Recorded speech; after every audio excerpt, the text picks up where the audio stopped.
So he said it very enthusiastically. He said, "Let's go," which means hello. We are live on the internet in places, and in a whole variety of places. And it's rather quiet over here. Let's get some background music going because I forgot to do that. Let's do this. Stuff around, yeah, I tell you. Yeah, I know. But it is 10 o'clock in the evening over here in the UK. What time is it with you where you are in the States? It is 2 p.m., 2 in the afternoon. Okay. Oh, that's okay. You get plenty of time just to chill out and have a nice afternoon. Yeah, and I realized that there's like a bunch of stuff that I didn't do before the show, like turn it to pre-show and get the music going. But hey, everybody, we're here. We're here. Yes, well, that's why we have a pre-show, in order just to get exactly to roll this stuff out, isn't it? So if I had just gone live right now for the actual show, it would have been a disaster. Yeah, well, yes, it's would have been a crazy thing. But anyway, yeah, we're here. Tonight we're talking about drones and flying them for one person to many drones.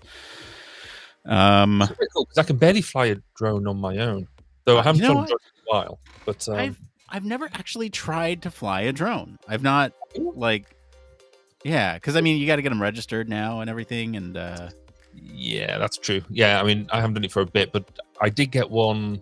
Oh crikey, it must be now 6 or 7 years ago. Might even be more than that. Just to play about with it, and that was when you didn't have to register them and stuff, and do play with it, which was quite cool. But I was also really intrigued because you could buy this one type of drone, which I can't remember the name of, and combine it with a really rudimentary ECG, whichever the one is the brain one, which I always get mixed up. Electroencephalogram, EEG. Yep. So there's a very simple version of that, and you could actually fly the drone using your brain signals. That's cool. Which was cool, except it wasn't. It was one of these things that you would think that when I was messing about with it, was thinking, well, clearly you're going to go think fly over there, and it's going to fly over there. It doesn't do that at all. No. You have to That's sort of think. Bummer. Yeah, you're basically just igniting parts of the brain, and you have to think about like blue, up, yeah, forward. It's not like go over there, and it's even more basic than that. But it was quite cool, But I did try. I did try with I spent more time breaking it than I did actually flying it, I think. But by the way, quick shameless plug. The only reason I knew the difference between I could recall electroencephalogram was because we are recently putting together one for a human factors minute. So plug for that. Yeah. To be fair, when we were in the lab the other day and talking about doing some of them, the fact that I couldn't even say it, never mind do a minute about it, I was like, it'll take me a minute just to work out how to say it. So yeah, that's got mine. All right. Well, we do have a pre-show to get some stuff in line. I think the main show is good, but in the pre-show, we typically like to pull out some of these the it came froms, and it's been 2 weeks actually because we were off last week, both feeling unwell, and we're feeling great now. We're on a good one. We're on a good one now. let's just say. Let's say that. Yes, we are. Go back to. What was the date? So back I don't know. It was in January. Yeah, that's like in a minute or two. In a human factors minute or two. So. Because we talked about tipping and user experience. We talked about in the last pre-show that we did, so we're well ahead of that. Yes. Let's see here. I am going to pull up on my end and see if there's anything fun that I would like to talk about here, and we will see.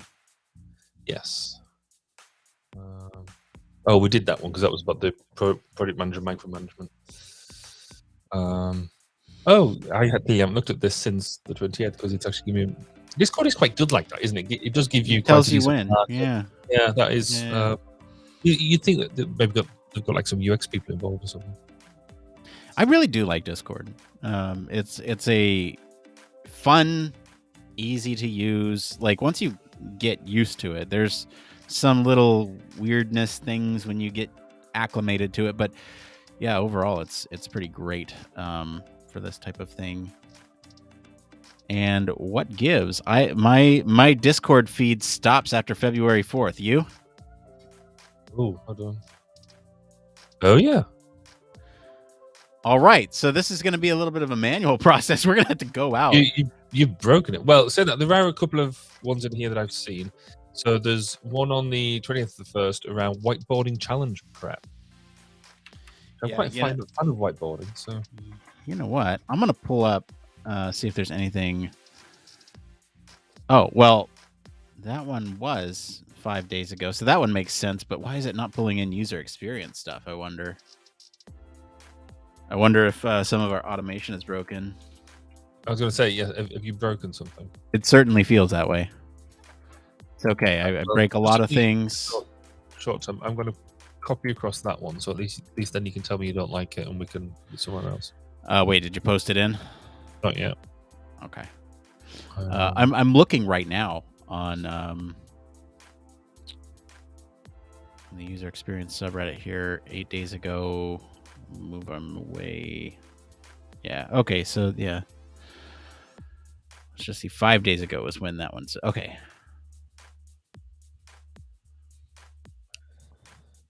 Why doesn't okay? So, what's the best way to analyze? It's a junior question. Efficiently. Is Craigslist a good or bad example of UX? Do you all have Craigslist? Oh no, I heard of it only because you hear of it around, but no, I've never. You know what? This would be a wonderful experiment. Hey Barry, why don't you navigate to Craigslist? Just Google it, because there's going to be many different cities and towns. You could use any of them. Oh, we do have Craigslist in the UK. Apparently, there is a choose a city nearest you. Oh, Cardiff. Okay. Okay, yeah. You tell me about that UX over there. Holy, wow, that's light. But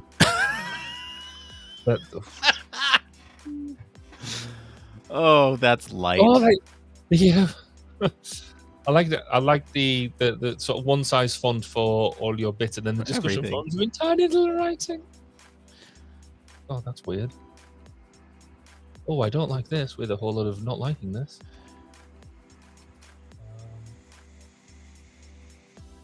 What am I actually interested in? Let's see. Oh, here's one that I feel like is incredibly important, but I don't feel qualified to answer it. I feel like we should still bring it up. It's stopped me in the past. So, well, this one might stop you. You ready? All right. Anyone the only woman in their product team at a tech company? Yeah. I mean, yeah, not exactly, right? Like, they go on to write, I'm in a team of 7 engineers, 3 designers, and I'm the only woman. Had 2 other product design jobs before. It was usually a mix since they were both at design studios. Now that I'm working for a tech company, I guess it's the norm. I'm a little intimidated because I'm also the youngest, but I try not to show it. Or fully remote. Anyone ever been the only woman in their product team, and how was it for you? So yes, we can't answer that question. No, but we could use it as a springboard, because we certainly could. Incumbent on us to make people, comfortable and women or younger people or whatever, to feel comfortable in the team. And actually, for me, it's a real leadership thing. Yeah. But it's up to the leaders and the established members of the team to actually make everybody feel comfortable, regardless. But then it's quite a short answer, because it just should be, you just should do it. And yeah, I mean,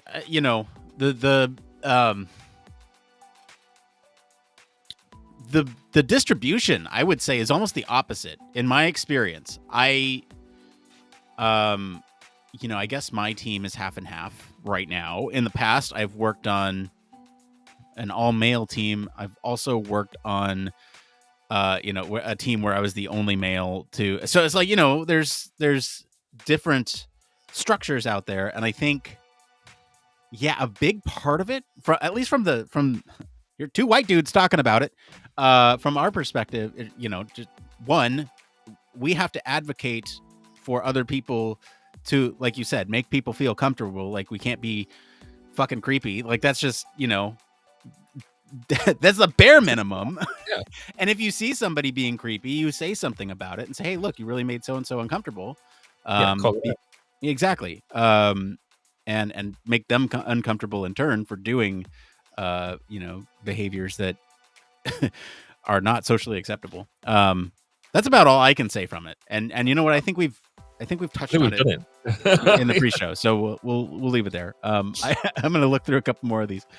Well, interestingly, because I rarely look at Reddit itself. The only place I really read Reddit is through our Discord feed. So I've just pulled it up to have a look and see that. And so I've just gone straight to reddit.com. And the first thing right at the top is people who don't sleep naked. Why? So I guess it's a comfort thing. So that there is that question there, but it's just like, what? See, I think the problem is that you are not on a specific subreddit, which are communities. Right. And so that is probably an Ask Reddit, very general. We look through some specific subreddits that will kind of focus on these areas. So HCI is one, usability, user experience, design, human factors, of course. IXD is another one. And so we're pulling all these sources together, and we pull from these subreddits the questions that we feel are most relevant to the human factors field, or can be framed from the human factors field. It's a little bit of inside baseball for anyone who's been following us for a while, wants to know how we actually pick these sources and pull them. There's usually, what I never do is there's a career questions monthly feed, right? That usually just people just ask a bunch of questions in. I never look through that, and I'm sure there's like a gold mine of stuff in there. Apparently Reddit has suspended my account due to suspicious activity. Oh, that's not great. Well, considering I don't really use Reddit anyway, so I obviously did make a login, so I've just logged in for the first time in a long time. But I can continue using it by resetting my password, which is great. So, gosh.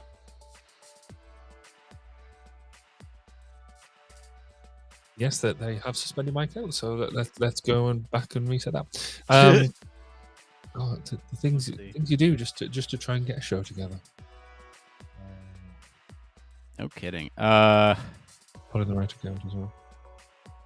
It must be a while because it's actually to an older email address.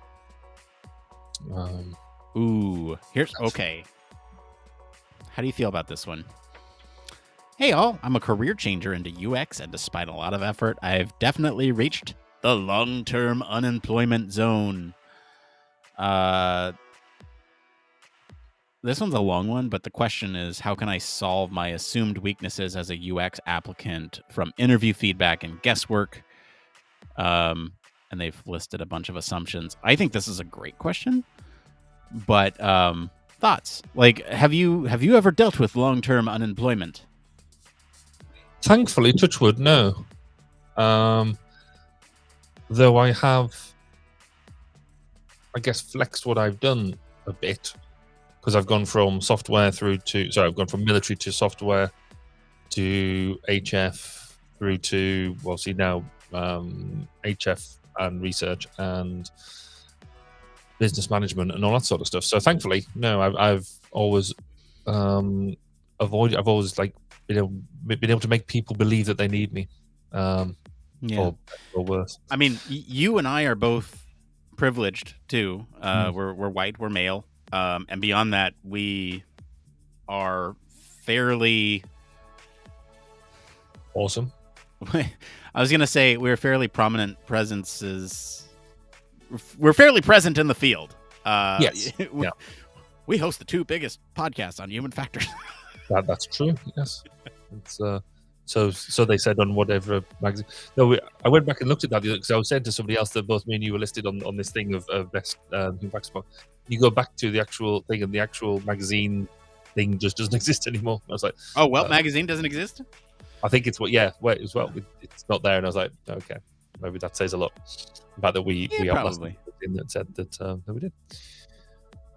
But no, that could be an interesting one to play with. Yeah, I'm still not sold on it, but think it's interesting enough to maybe we can put it in there, and then if we yeah, there's a lot to go off of, and this is I kind of wish Blake was on this week because he usually, when he answers Reddit questions, he's like, I wish I had some more context. And this one, you'll see, Barry, this one has a ton of context. Look at that. Wow. Wow. Yeah. So that's quite a bit, right? There's more context than we have in the show. Right. More than our show notes. What's going on? Kaiju Corgi. Hey, no, Welt Magazine still. What are you talking about, Barry? I see it right here. Really okay, hold on a sec. I don't know, maybe you got the link wrong or something, or quite possibly. 20 best human factors podcasts of 2021 with 40 shares, and it was 8 months ago. So, yes, we are both on there. Yeah, and I just point out, and I'm at number 1 still. Yeah, you know what? It's not numbered, so yikes. In my mind, it's fine. Look, I'll let you have it because Chartable tells me, we're doing all right over here.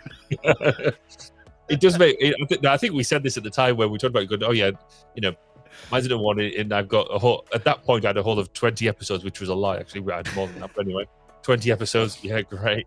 And then the next one down, SA matters or situational awareness matters, 378. Yeah.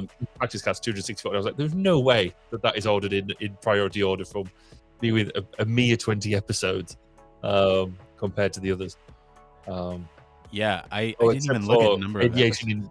Aviation intelligence was at 8. So I guess okay, I'll take that. Oh, curiosity mishmash at 4.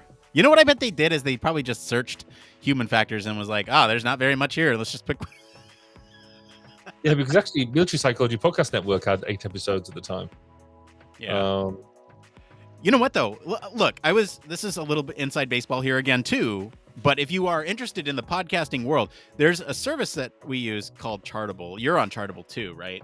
Mm-hmm. And it kind of tells you where you're at. And I was looking at the number of podcasts out there. It's like over 2 million podcasts or something. Like it's something nuts. It is massive.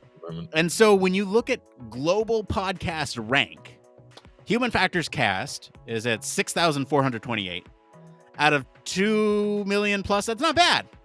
That's not bad at all. We categorize ourselves as technology over here. I don't know what you categorize yourself as, science maybe? Social technology, science. Social science. Yeah. At least in the technology realm, I feel like these are pretty good numbers. We are ranked, for global technology, we're 250, and for USA technology, we're 214. So I am pretty happy with that we're in our niche. We're up there, and yeah, that makes me happy. I was going to say, where do you? Because it's I can see the 5 lists for. So it gives me charts at a glance, and it gives me breakdowns from individuals, but I can't see the overall rating. Maybe I just haven't got. It's rank. It says rank right next to it. So yeah, but that gives me in the different. I've got USA social science, GB social science, Australia social science, but I haven't got an overall global rank. Oh, see, yeah, I have. It says podcast global, all podcasts. Oh, so here, let me actually share my screen with you. Yeah, I'd be curious to see where you rank on that. Yeah. Well, maybe they just don't. They want to let me down gently and say, "Oh, well, you just can't see that because I'm not there." Oh, hello. Yeah, here. So you can see here. Mine says right here, 6428. For global all podcast reach. You don't have that? No, I don't have anything like that at all. Oh. Why don't I have that? Oh. Hey, India. We're moving up in India. Look at that. I was going to say I've moved up in the UK. I'm now 185 for social science. For social science. Nice. 233 in Australia, 212 in France, 189 in Sweden. Sweden, what? Okay, but I've fallen out the rankings in the United States. It seems this is now blank. Yeah, I don't know. So if you go to charts on the left-hand side, does it give you more information? I guess not. If you see charts abroad, but not in your home country, it's because you're not currently appearing on the charts in your home country. Right. Yeah. I've got home country stuff, but I don't have a global ranking. So you might not be appearing on that global chart then. No, I probably not. I'm yeah, that's depressing, isn't it? You know, I am curious as to like how far how far. I guess they list the top 18,387. True. So it says I don't. Oh, maybe I just haven't got it quite set up right. Also, because I know why it is. It's using the wrong feed. Oh, I haven't since I moved to Podpage. I haven't updated where the feed comes from. Oh, you changed the feed when you did Podpage? Yes, because my original feed was coming through because I had a WordPress site, and my feed was actually coming from my WordPress site because it's hosted by Blueberry, and they specialize in doing through WordPress sites, and so now my actual feed comes straight from Blueberry.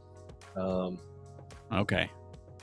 Well, now I'm curious because I want to know where you fit and thing. I can hopefully find this out fairly quickly. Where's my?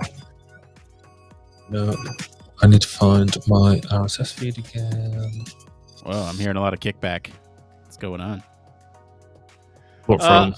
I don't know. I was just hearing the music really loudly there.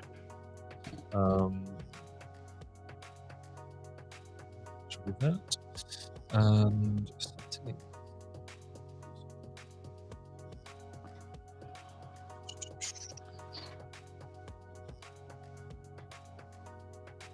what should be?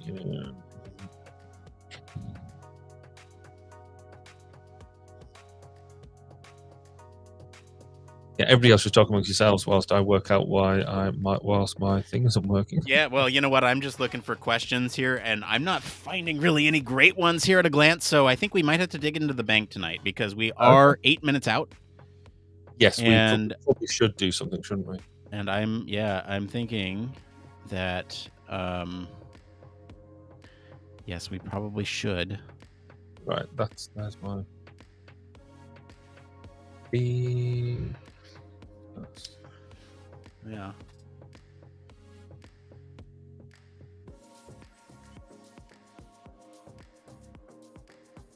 Yeah. All right. So here's what we're gonna do. You put in the whiteboarding one. I'm gonna look at this whiteboarding challenge prep help. I've only done one whiteboarding challenge. Kind of awkward. Okay.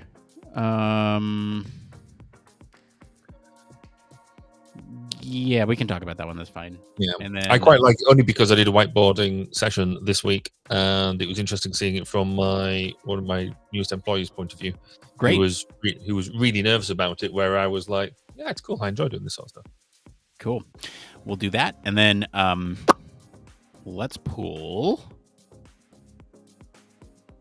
You know what? I'm gonna go way back. I'm gonna go deep.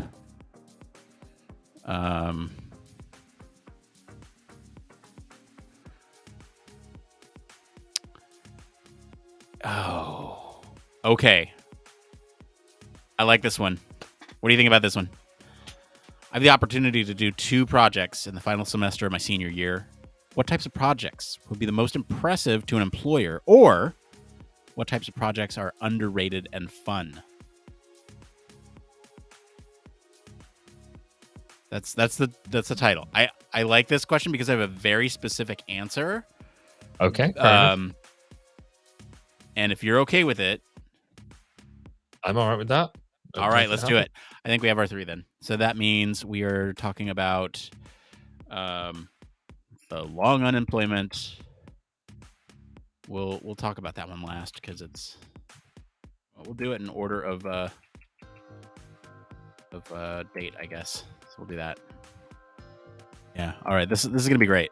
I think we have a great slate of questions tonight, so I am looking forward to that. If you are watching live and have a question, feel free to drop that for us. We might prioritize that over some of these. Other than that, I think we're good to go with the show notes. Just about a couple things to clean up here, but overall, yeah,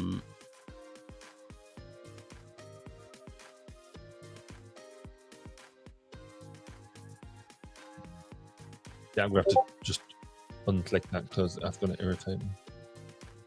Yeah. Now that Chadwell I know he's working off a different thing, and I want to not play with it until I can fix it. So it irritates me. Oh yeah, you got to wait for some data, I think, before it'll. But no, it's not taking the new. Oh shoot! Feed. Which That's is not great.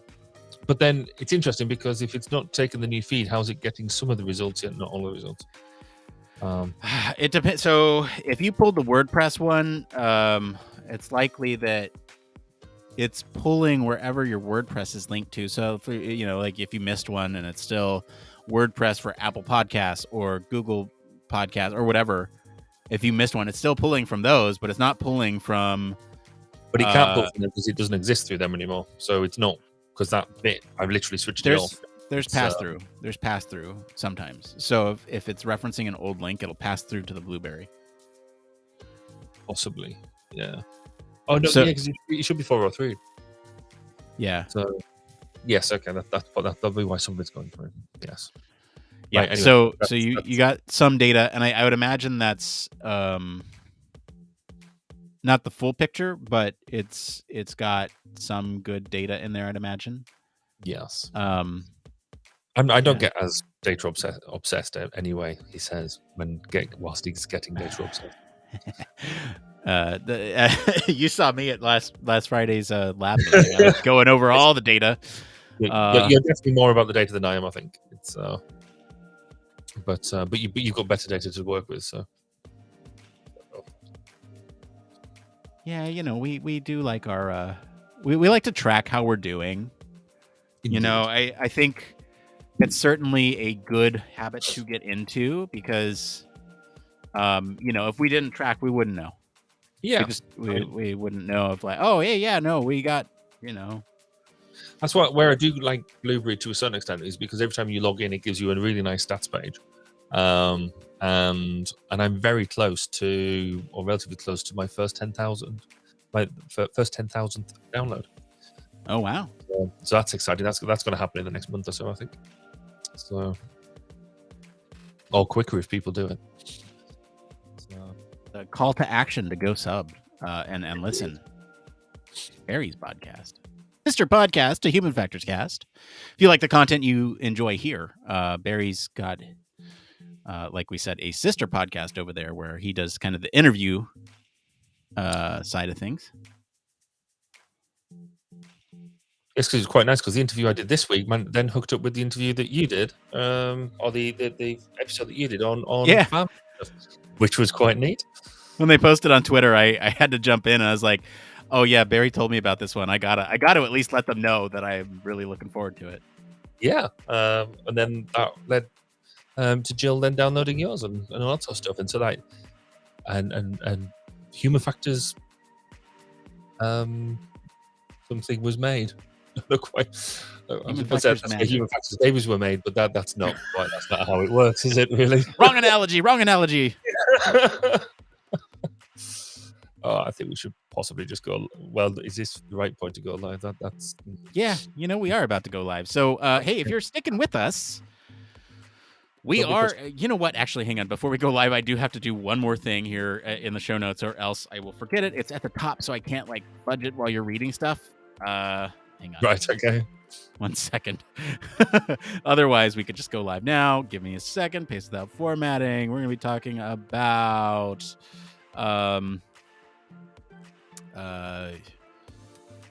types of projects school that would be the projects that would be impressive to an employer. That's good. Our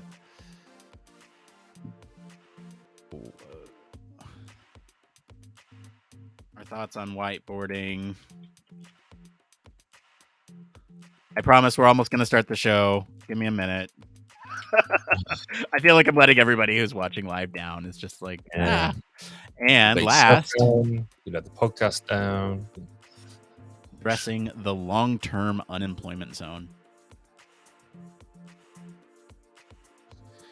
All right. Okay, Barry, you good? I am awesome and can't wait to get started. Excellent. Me too. We are going to be right back after this short intro for a wonderful show. We'll see you right back.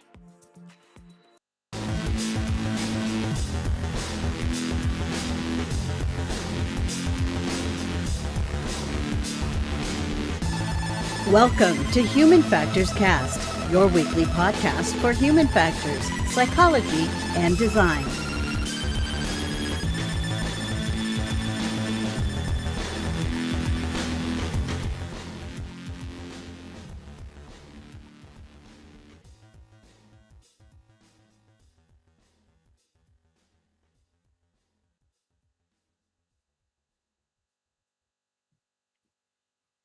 Hello, everybody. It is episode 234. We're recording this live on February 10th, 2022. This is Human Factors Cast.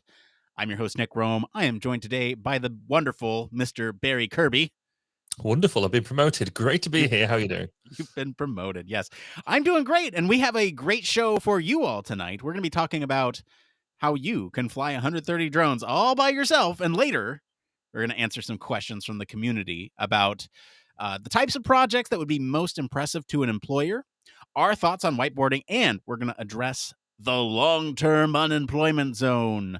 Should have put some echo effect on that. But first, hey, programming notes. I just want to welcome 2 new members to our lab.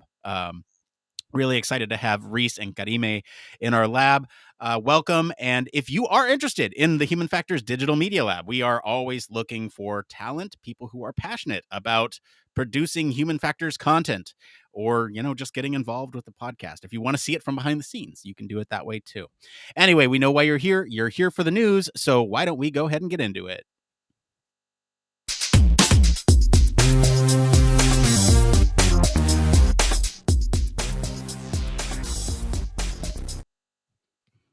Yes, this is the part of the show all about human factors news.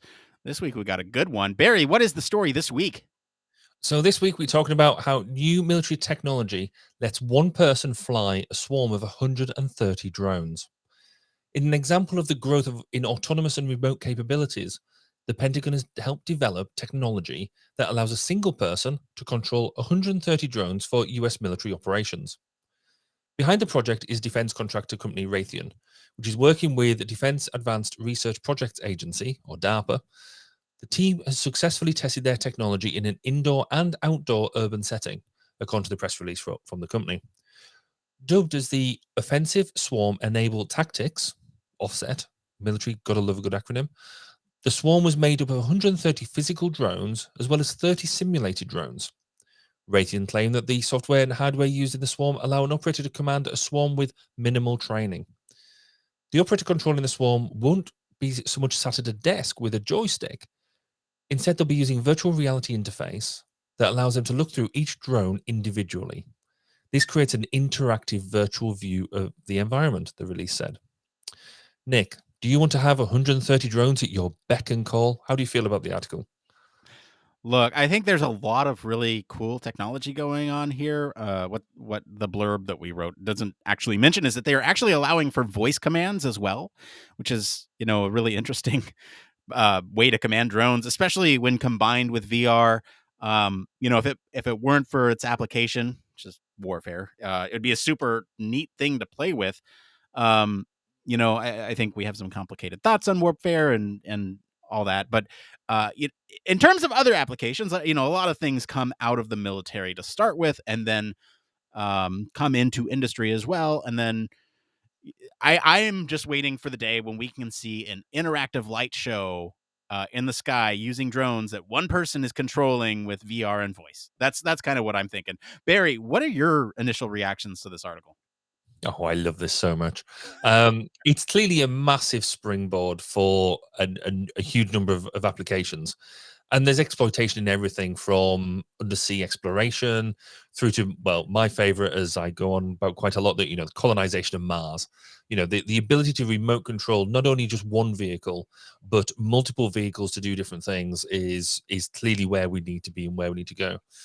So clearly the big breakthrough here is being able to control, and engage with that group and putting forward, I guess, an intent of doing things, and allowing the individual elements of that swarm or that group or that cluster to interpret the intent. That's really, really clever. But also, that is where we need to start thinking about, and where people have concerns about, the application of autonomy.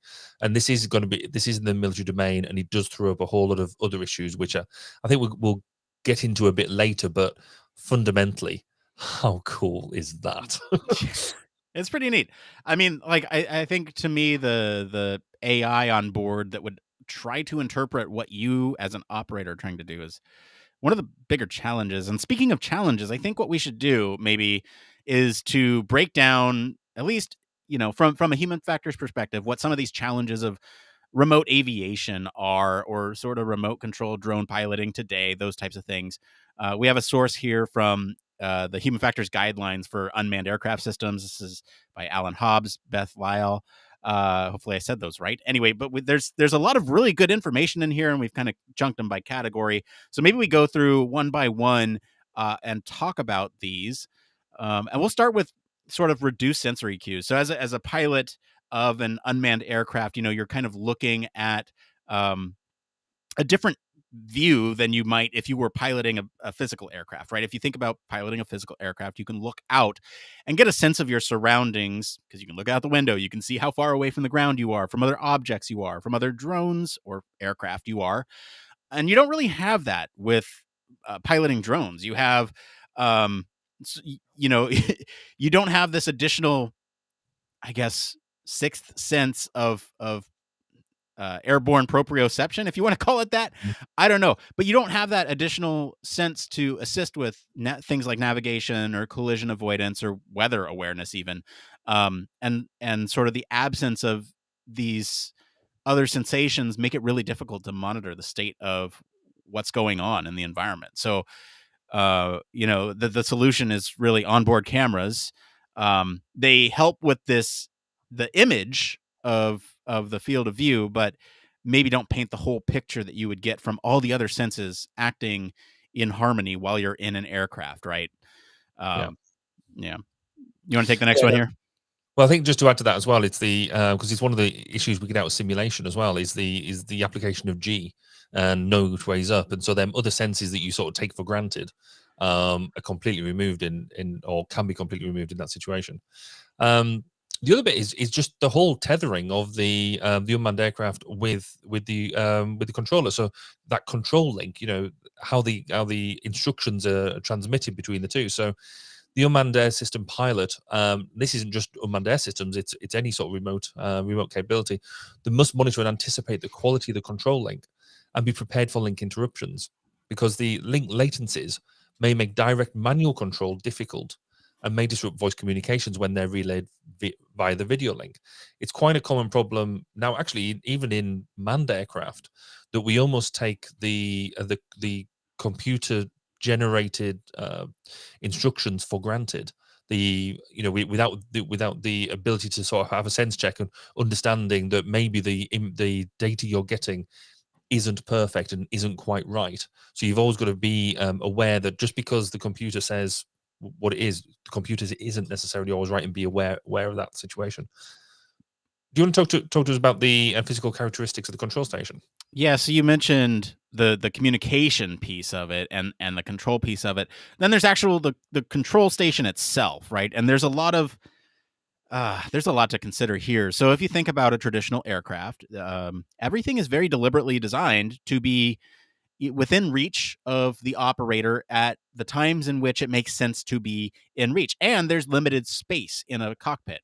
And so you might reach for a control because it's a rare situation and you need to activate that control, and it's right there where you need it, where you'd expect it to be based on your training. Now, look at a drone command station where traditionally you might have a little bit more space than a cockpit. You might be in a slightly bigger room.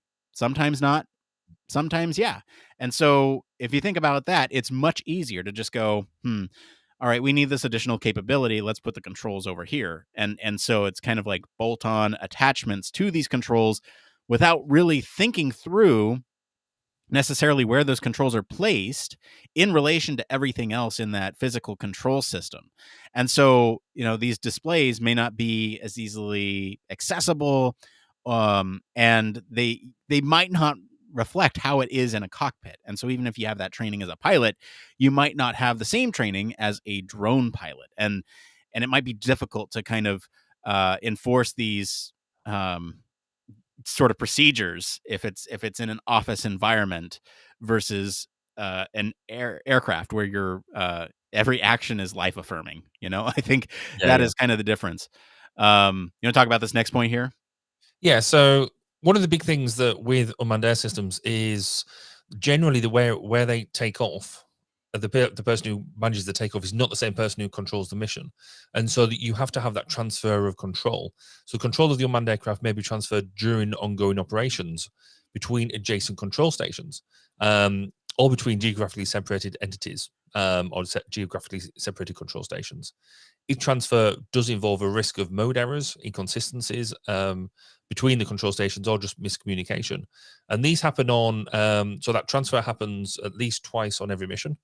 They take off and then they transfer to the remote station to carry out the mission. And then it goes back to the local control to land it again. In the story that we're talking about, this won't be happening just once, it'll be happening 130 times. So actually, how do we make the certain elements there is when you transfer that control, how do you understand that you've got control of all of your swarm, not just the one? So I think that's quite interesting, because we as humans can only remember so many things in our brains at any one time.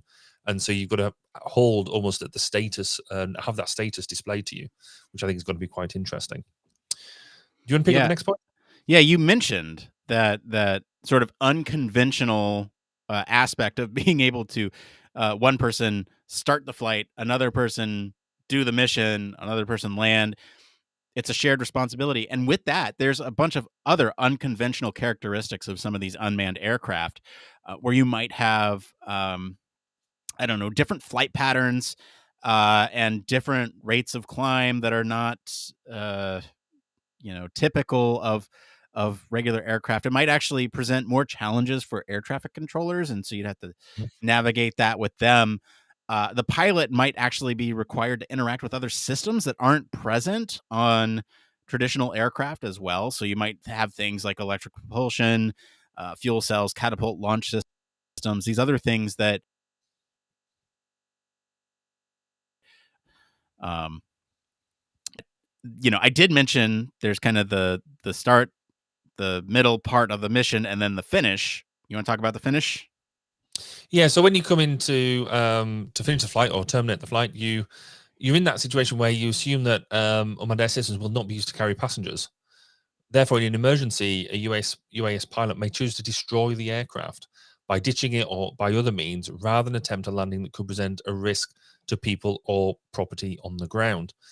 But that's going to evolve over time, I think. Not only it's not just about what they're carrying in terms of passengers, but also what ordnance they might be carrying, what other stores they might be carrying that will make their termination of the flight have different characteristics. So that's going to be quite a interesting evolution. Yeah, it's a different calculus, because instead of where can I land, it's do I save this aircraft or attempt to save this aircraft, or do I do I end the flight and try to, where can I land that will minimize casualties? Where can I land that will, reduce the ability for adversaries to retrieve our data? A couple stories on this, actually, before we go on. There was a recent YouTube influencer stunt, I guess, that some YouTube influencer took their aircraft up in up, up, and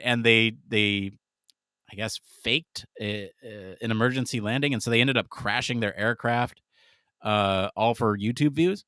And there's a lot of evidence that points to that actually happening. Yeah. The other story is that the U.S. Navy actually just recently lost an aircraft in the South China Sea because it fell off one of their ships. Yes. And that's a pretty big deal. So, like, if you think about everything that's on board, especially we'll get away from that, but talking about drones here, think about everything that's on board, all that data collection that they've done. One, the adversary will know what you've collected on them. Two, they can sort of reverse engineer your technology and understand weaknesses in that technology, and it introduces a whole bunch of other factors here. There's no real way to jump into it. I'm going to jump into reliance on automation here. So with some of these traditional transport aircraft, there's the ability to turn off or minimize the autopilot system, right? And transition to sort of manual control of the aircraft when you need to, even if this is accomplished by fly-by-wire systems. So the nature of these unmanned systems with the pilot remote from the unmanned aircraft, it'll actually require additional reliance on other automated systems to let you know when basic flight control is necessary, when you need to jump in and sort of manually take over. So I guess it's an added layer between that autopilot on and off that is another piece of automation that can tell whether or not autopilot should be on or off. And that, I guess, is the point, is that there's these redundant layers of automation that are built on top of each other that will hopefully help the operator fly these things. But then there's just so many things that you have to consider that are different from traditional aircraft. Yeah, and I think there is a change in behavior here as well, because traditionally we automatically assume that you need to revert back to human control because that is the safest way of doing things. But actually, certainly with a lot of military systems now, it's almost the computer has to take over to be the safest mode of operation rather than human, because the computer can think faster and make decisions quicker. And there's loads of interesting examples, and I'm trying to think if I can actually talk about one, so I'm probably not going to. But the idea that with the UAS that you want to almost take away from the human control, so the UAS itself can get itself out of trouble, and then hand control back when it's saying, yes, I'm actually back in a stable position, you can carry on now, which is just a complete change in culture to what we used to. I'll pick up the last one as well in terms of how we use the interfaces themselves and what they're based on. So current control stations have become increasingly resemble office workstations, keyboard, mouse, or trackball, or that sort of interface device. An interface is operating on consumer computer software. Some control stations are housed entirely on a laptop computer. A control station that controls and displays sourced from diverse commercial off-the-shelf providers is likely to suffer from a lack of consistency and other integration issues. So how we take on the workstation of the future isn't going to look like a replica flight interface of what we used to and what we think a drone control system would look like. It's going to look like a command and control system, a little command and control. You're going to tell it where to go and what to do, not necessarily how to do it. Oh, yeah. Or in this case, it could look like VR. And I'm curious as to what, I guess, what the actual interface is for this technology that we're talking about in this story, because it is VR. So are they using like a video game controller? Since, a lot of younger sailors, soldiers, pilots are of a demographic who plays video games. And so that's a very natural way to interact with these weapons of war. It's like a video game controller. It's baked into the design now. So the whole evolution of so here in the UK we have a tank called the Challenger 2. The gun controller and the commander controller are based on the PlayStation control handles. and that was a proper design feature. So you knew that the younger demographic coming in would automatically feel at home using that set of hand grips. Yeah. And even now, so like using the VR and AR for training and things like that, it's built on the game engines that people are used to. So these kids are coming in automatically, being part of that gamer generation. They can automatically use the stuff because they're like, well, why wouldn't I be using this type of thing? Right. So that reduce the impact that has on training and the reduction in cost in training just to be able to take advantage of that is so huge. Yeah, it's brilliant. Yeah. So let's carefully talk about our experience with this type of stuff, because we both worked on projects that we can't release some details on, Hmm. and we're going to be skirting this carefully. So I'll start. I have worked in the military domain, and yeah, this checks out. Right. There's a lot of research and development right now being spent on how to reduce the likelihood that casualties would occur, and that does sort of line up with um, there's all the complicated ethics of warfare that we've talked about on the show before, but really it comes down to how can we save lives and eliminate the people that are really, taking more basically the calculus of how many lives will be saved by taking out somebody else. And it's a complicated topic that is very hard to talk about sometimes, and even harder to navigate working on types of projects that get close to that. So in terms of like my experience with remote control drones, minimal. We'll say minimal, but it is there. And yes, this checks out. Barry, what's your experience if you want to carefully skirt? Yes, I think I'll pick some because this is my domain. I spent the best part of 20 years working in defense and in the R&D element, and like you say, it definitely checks out. It is definitely been high profile. I mean, I think I worked on my first remote AI sort of swarming type project. It'll be crikey 15 years ago. When I first started to look at sort of the idea of distributed control, distributed autonomy. And so it is definitely there. The real key things for me with this is and some of the biggest challenges are being able to keep that level of situational awareness for the operator. And how do you give the commands in a way that is reducing the burden on that person, that they know what is going on at any one time, and it's still considered safe.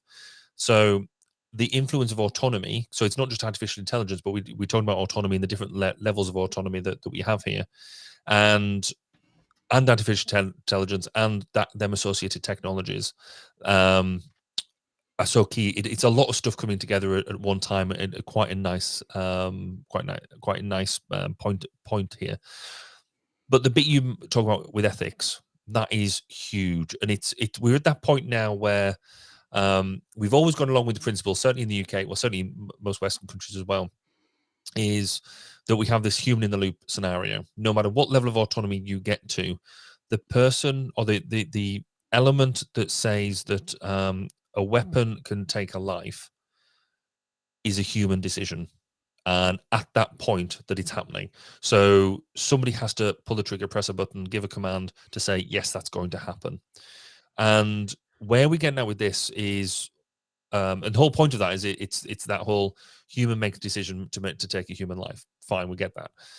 Well, it even gets a little more complicated than that, too, because the systems are designed in such a way to spread that responsibility across multiple individuals to where it may not be as clear who actually took the life. Is it the person who pulled the trigger? Is it the person that ordered it? Is it the person that found the intelligence that Yeah. then led to those decisions? It's a lot of things going into this, right? It's not just a black and white decision. No, it is, but from a policy perspective, that's sort of where Yeah. it sits at. So, but yes, if that person made that decision, what was the evidence base that they made that decision on? But then there is almost a flip side of that, and some work we've been looking at recently is kind of flipped that question on its head to a certain extent to explore it. in terms of, is it ethical? If I've got a way of keeping my troops safe, is it ethical to put a delay there?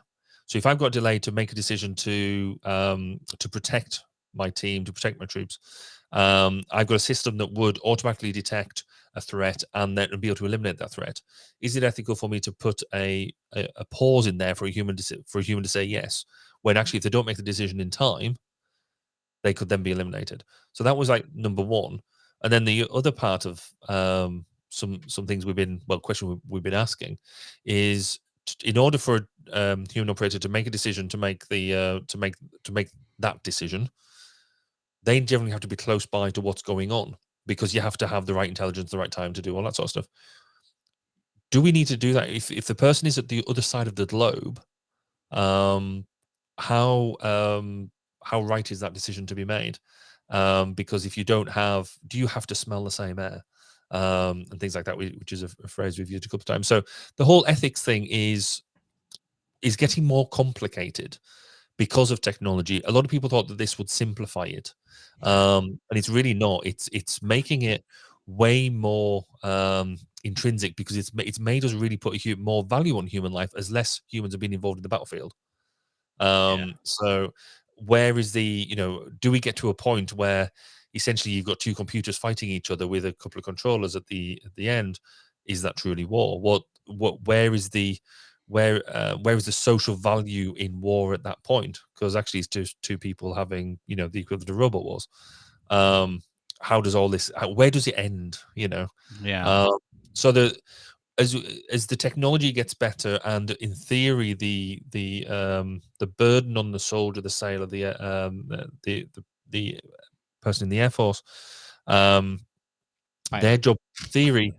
Well, there's not just pilots in the Air Force. There's loads. No, I know. Officers. I know.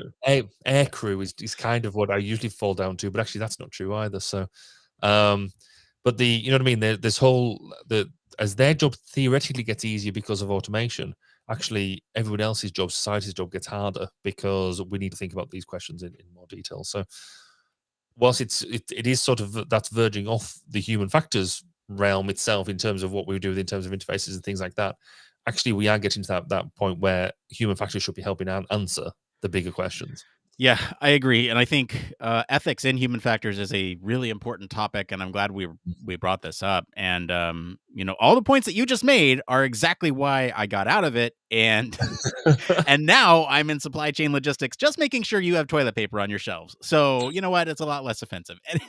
Let's actually break down this article, though, because we've been skirting a lot of the human factors issues with drone technology. I do want to make sure we have some time to really break this down. Because again, this is one person controlling a drone swarm of 130 drones, physical drones, plus 30 virtual drones too. And I think that's one thing that we don't include here in the headline, is that yes, it is 130 physical drones, but there's also 30 virtual drones as well. And there's a couple key points here that Raytheon makes in their press release here that are really interesting tidbits that I think we should dig into. So the first one I want to jump into is controlling a drone swarm changes the way an operator or group of operators think about the drones. So some of these issues that we were talking about with the single drone piloting, the human factors issues, those might actually go away and introduce new issues there. But they say the takeaways from the exercise help us inform the inflection points between utility and manageability. And so they're thinking about all these types of things as they're putting together these controls. Barry, were there any key takeaways from either the press release or the article that you want to discuss? Yeah, I mean, I guess when you look at some of this, using the swarm capability, you not just got one perspective. You can look behind buildings to access the view of drone locations.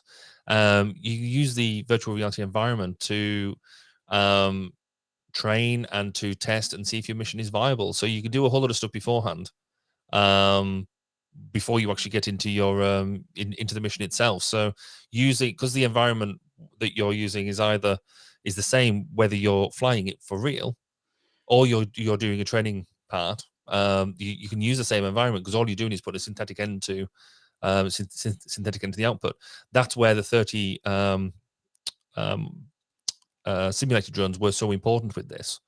It's because that's proving that you can have the training capability there, so you can actually practice, and you might only have 1 or 2 live drones, but you can augment it with, a whole swarm and still have that training capability for the pilots to make sure that they can do what they do. So looking at the entire package is quite a big deal. Yeah, I agree. The other thing that I want to bring up here with the article, and I felt like this was tacked on to the article itself, they brought up the fact that they added in some speech commands, and there's a whole slew of human factors issues associated with voice commands, and I won't get into those right now. It's just interesting that they're thinking about this as an additional way to provide input or commands to the drone swarm itself.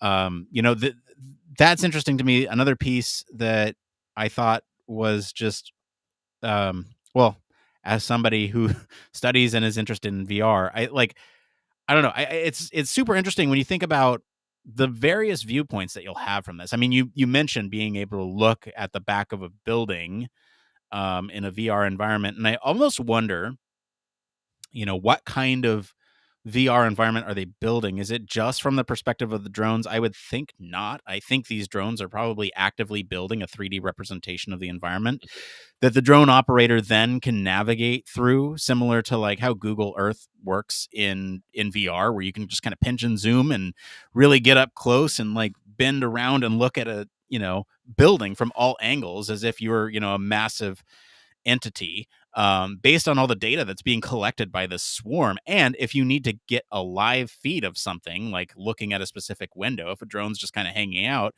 you could switch to that view and actually see a live feed. The model wouldn't actually build that. It'd be good. The model building software or behind the scenes algorithms that build that would be great for things like mission planning. But it wouldn't give you that live context of what's actually going on, which is where you'd want to switch over to those individual drones. I don't know, just a couple interesting points that I wanted to make. Any last words on this article or human factors issues with drones? Yeah, I think the final thing for me is actually they talk a lot about swarming of drones, and actually that's quite a specific phrasing they use, because you can have swarms, you can have flocks of drones. They all talk. They all lend themselves to working in different ways. I think this is it is going to be interesting. I think it's going to be as much about how to keep the operators in the loop of situational awareness in order to make the right decisions at the right time in a compelling way. But I think it's also it's the start of something bigger. I think we are going to be talking about. I think 130 drones is going to be nothing in the grand scheme of things, and as the ability to control more drones becomes more prevalent, then the smaller drones are going to get, because you can just throw more technology at it because you can have the reliance in the control. It's interesting, but one of the comments we made right at the beginning, I think, is the big one. Is yes, we're talking about this in the military domain, but the application of this is much broader. We can see some real benefit across this through a whole lot of domains in the future. Yeah, surveying ecological locations, or anything that you can think of that would require a lot of surveillance of an area, or even being able to control these massive entities in the sky, I think could also be another application. I'm thinking like Super Bowl, because that thing's coming up, right? A sports. I don't know. You follow sports now. You think about a big drone display in the sky that one person is controlling that has advertisements for Budweiser. That's true. Yeah. So Super Bowl's on this Sunday. Yeah. I'm hoping to see a Kenobi trailer. That's the only reason why I will be watching. All right, let's get out of here. Out of the article anyway. We still got more show. So thank you to our patrons this week for selecting our topic. And thank you to our friends over at Futurism and Raytheon for our news story this week. If you want to follow along, we do post the links to the original articles on our weekly roundups on our blog. You can also join us on our Discord for more discussion on these stories. We're going to take a quick break, and we'll be back to see what's going on in the human factors community right after this. Human Factors Cast brings you the best in human factors news, interviews, conference coverage, and overall fun conversations into each and every episode we produce. But we can't do it without you. The Human Factors Cast Network is 100% listener supported. All the funds that go into running the show come from our listeners. Our patrons are our priority, and we want to ensure we're giving back to you for supporting us. Pledges start at just $1 per month and include rewards like access to our weekly Q&As with the hosts, personalized professional reviews, and Human Factors Minute, a Patreon-only weekly podcast where the hosts break down unique, obscure, and interesting human factors topics in just 1 minute. Patreon rewards are always evolving, so stop by patreon.com/humanfactorscast to see what support level may be right for you. Thank you, and remember, it depends.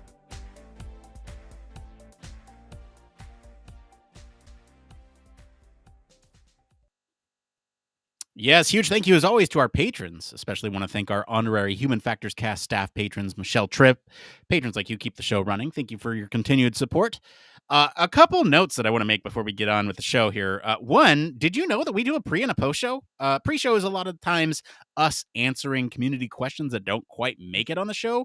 And the post show is often a lot of times us addressing additional things from the main story that we didn't actually get to. If you want to watch those are available on all of our video platforms. Our patrons actually do get a full audio version of the pre and post show. So that's another thing that you can do with Patreon.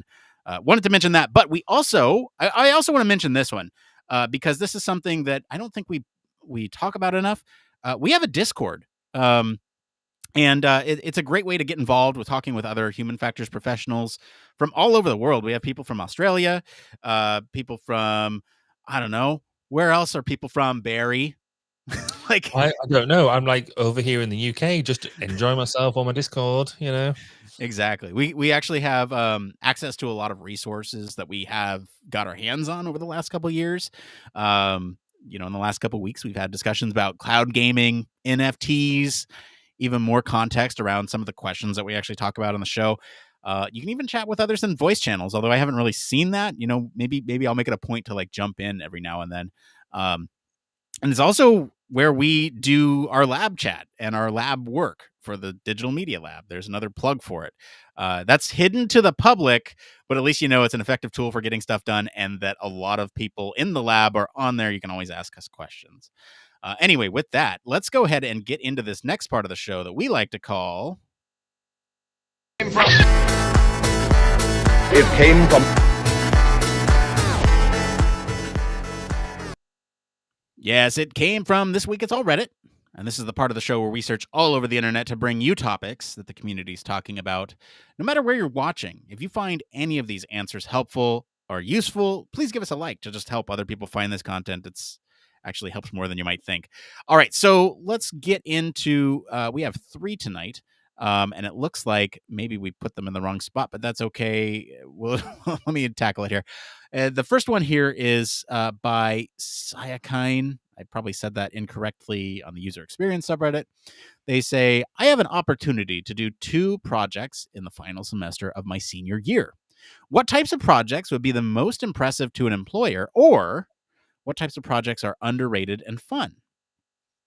You want to write, like the title said, I have the opportunity to do an independent study with my excellent UX professor. In the past, we've redesigned websites, used content management systems, created events with touch points. He's also done research, case study writings. Please let me know what type of projects have taught you the most about yourself, and what I should consider looking into doubling down on current niches or become a little bit more diverse in what I know. Thank you so much. Barry, what types of projects, let's kind of flip the script. What kind of projects as a potential prospective employer are you looking at in new applicants?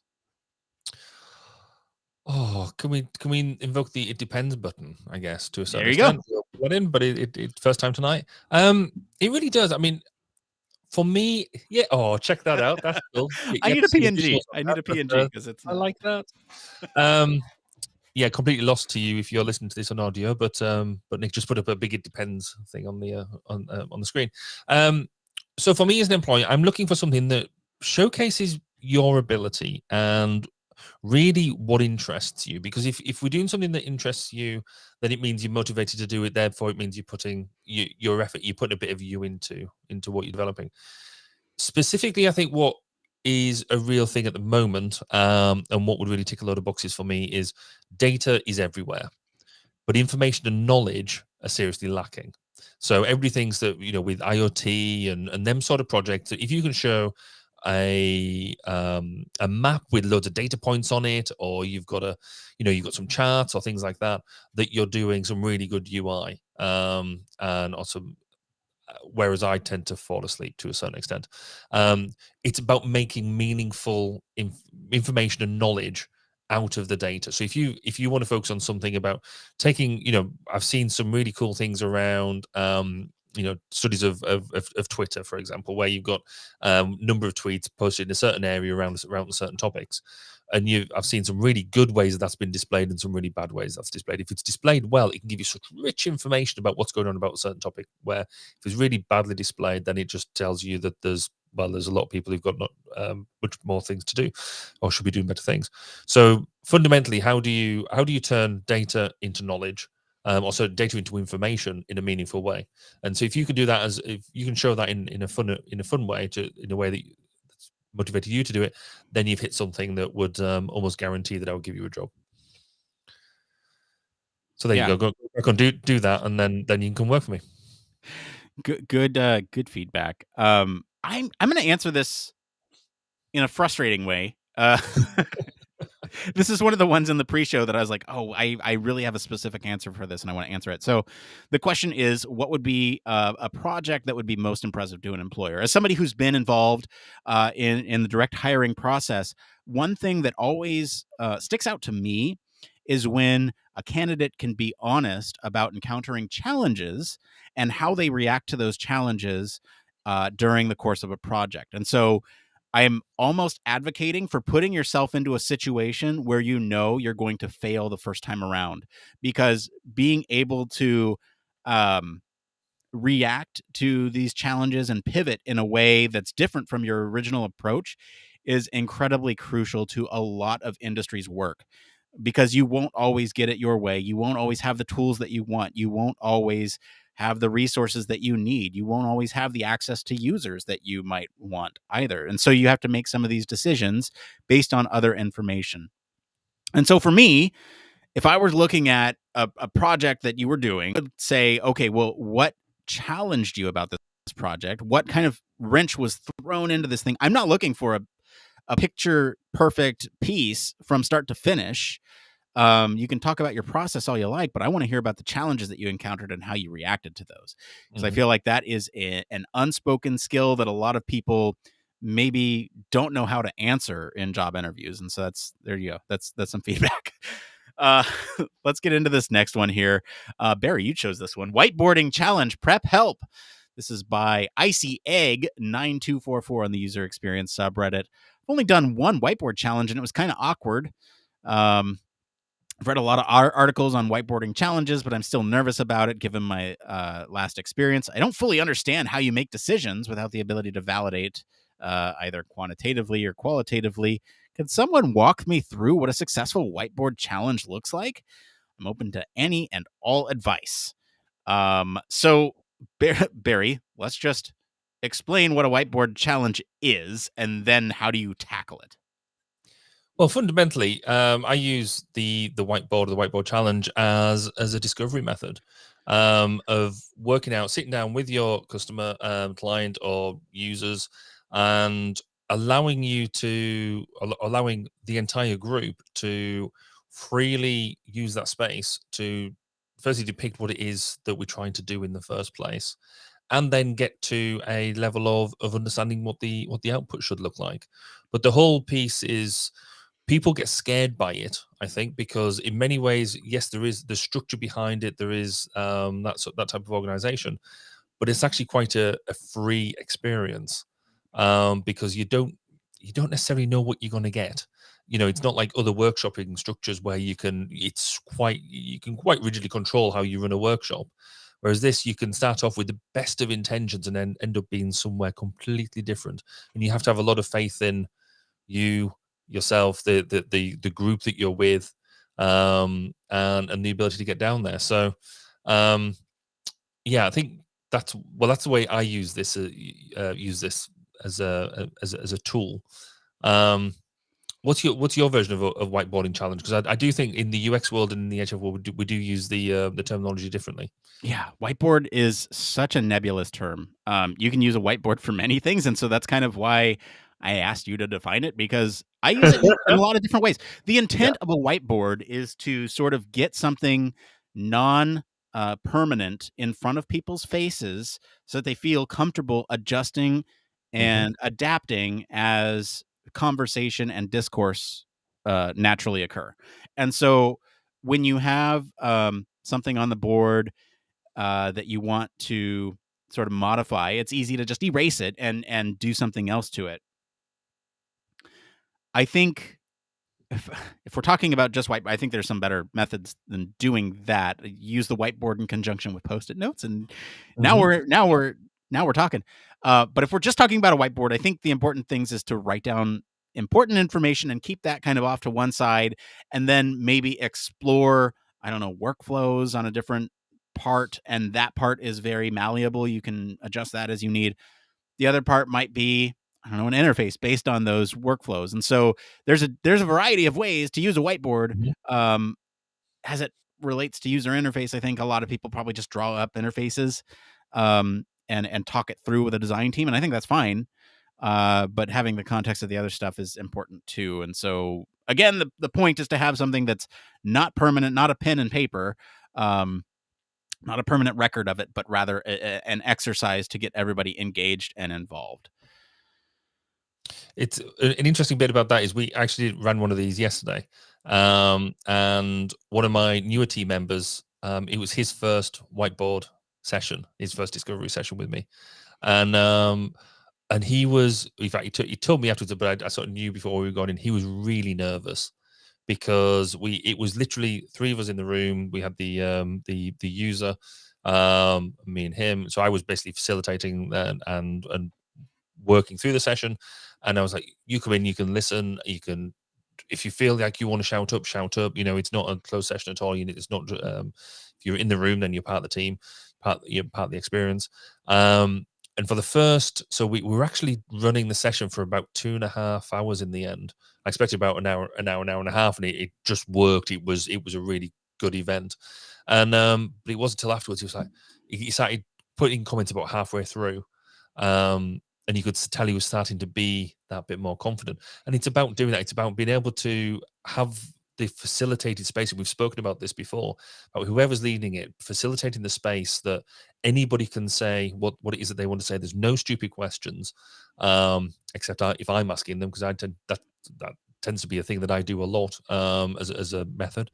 And just allowing people to do stuff. And I find them a joy to lead, because if you get them right, you've got them right. If you get them wrong, then it's a bit disappointing. But but you can finish them early. So I think they're I really like them. They're and if you've only got one whiteboard, that's a disappointment. You need 2 or 3 on the go. Hey, remind me in the post show to talk about fluid ounces when you said no stupid questions. Let's get into this last one here. This one's by Kaiju Corgi, again on the user experience subreddit.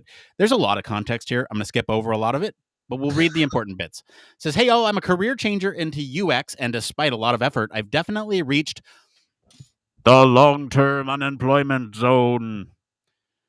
So again, we're going to skip over the context, but the question is, how can I solve my assumed weaknesses as an applicant? From interview feedback and guesswork, I've listed a couple of assumptions. They go on to write their assumptions. Anyway, the question is basically, how do you sort of, where's the disconnect from how employers see me and how I see me? And what are hiring managers, recruiters, interviewers looking for? So it's a fairly broad question, but I want to focus on how do you sort of address some of your weaknesses. Barry.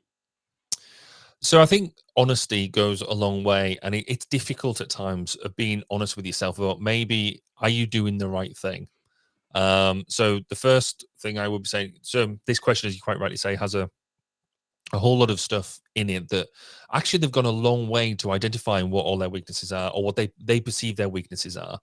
But many ways their answer is kind of in their question. If you've got a lot of time out of out of employment. We sort of saying in the pre-show, thankfully, I've never truly been in that situation, but I've known quite a few people who have, and it gets very frustrating. And it's a really bad cycle, because you don't get a job, then you can't get the next job because you've lost confidence, and it's a downward spiral. One of the best things that was said to me was stop pigeonholing yourself. If you're really going to be, and they sort of say this in the question, they're a UX applicant. Well, why are you just looking at UX? One of the beauties about what we do is actually it's applicable in a huge variety of fields. So are you maybe just looking in the wrong field? Can you look elsewhere and actually maybe do things that are adjacent to what we're doing? Is there voluntary work that you can do to help bolster? So they talked about their case studies are maybe a bit stale and things like that. They're still looking for the first job from when they graduated. So maybe I can see why they would think that I need a UX job because I've got a UX degree. Actually, you don't. Start thinking outside the box a bit more. Think what other things you could do. Fundamentally, what would bring you joy? Because just having a job doesn't bring you joy. Having a job that you enjoy works, but it isn't necessarily all pulled